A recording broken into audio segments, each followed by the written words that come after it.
Good morning, students. Welcome to the discussion of chapter number 2, New Kings and Kingdom. In this chapter, we are going to understand and discuss the patterns of political developments and military conquest of Gurjara, Pratihara, and Rashtrkuta. And also, we are going to develop the understanding of the connection between the political and economic process through explanation of one of the specific example of Cholas. The emergence of the new dynasty. Rich landlords or warrior chief become subordinates of the kings and were given the title of Samanta and were expected to bring gifts for their kings or overlords, which had to be present at their court and would provide them military support with more power and wealth. Samanta becomes Maha Samanta or Mahamandaleshwara, and some of them become free from their overlords. So basically, these samantas were doing things for the rulers. They were working on their behalf, and also simultaneously they were endowing them with the gifts and the other things. In this process, these samanta become really very rich and powerful. One of the good example of the samanta and how he achieves his ambition is of Danti Durga, who was a Rashtrkuta chief and performed a ritual of Hiranyagarbha, and he became a Kshatriya. As you all know, the Varna system exists in our society, mandates that a ruler has to be a Kshatriya, right? So through the ritual of Hiranyagarbha, what happened? He himself uh, forecasted that he become from the Kshatriya clan. In spite of being the Brahmins and Kadamba, Mayur Sharma and Gujjar Pratihara, Harichandra built their kingdom. So this is interesting to note that it is not necessary to belong from a certain class or category to become a ruler or chief. Administrators in the kingdom. They shared their administrative power with Samantas, Brahmins, traders, and association of peasants.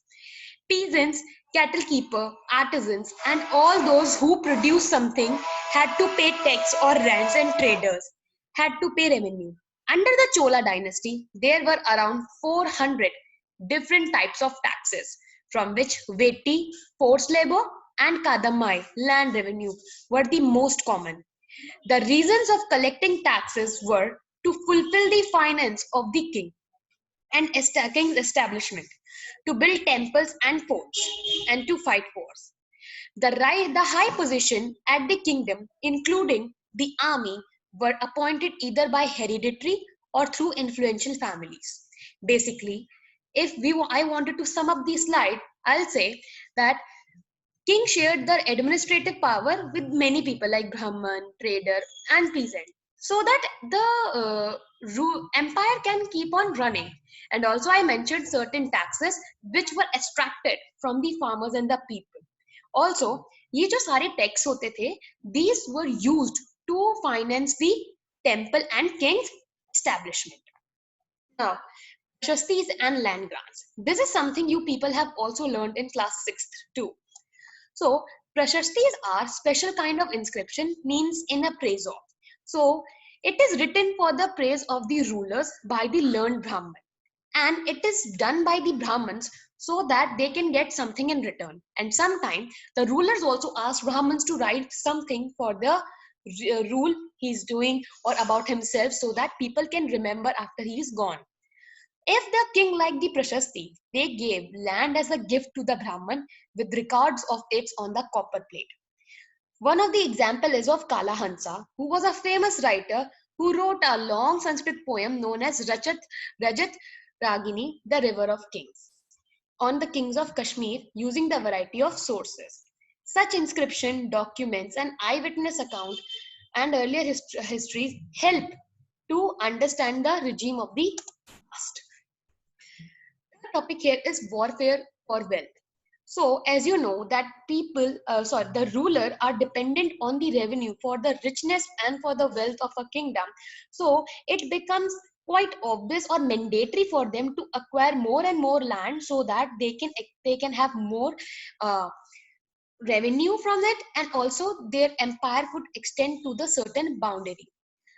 Ruling dynasties were based on specific region. They tried to control other areas also. One good example is of Kannauj. In Kannauj Valley was an area the Gujra Pratihara and the Rashtrakuta and the Pala dynasty, three of them wanted to conquer. And the struggle between these Gujra Pratihara, Rashtrakuta and Pala is known as tripartite struggle.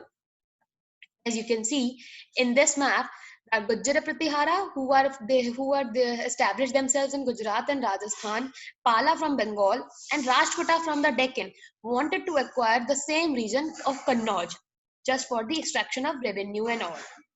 Other than this tripartite struggle, there was a warfare going on from the hand side of Mahmud Ghazni. Mahmud Ghazni was from Afghanistan and he continuously and periodically invaded the temple of Somnath in Gujarat. Also, he looted the temple only because the people of Central Asia know that the rulers here in Indian subcontinent store their wealth into the temples only as a tribute to God. Mahmud used all his wealth to build the splendid capital of Ghazni. Also, he appointed one of the scholars named Al-Baruni to write the account of the Indian subcontinent, and his book was later known as Kitab al-Hind. Now, understand this better, I want you people to look at the specific example of the Cholas.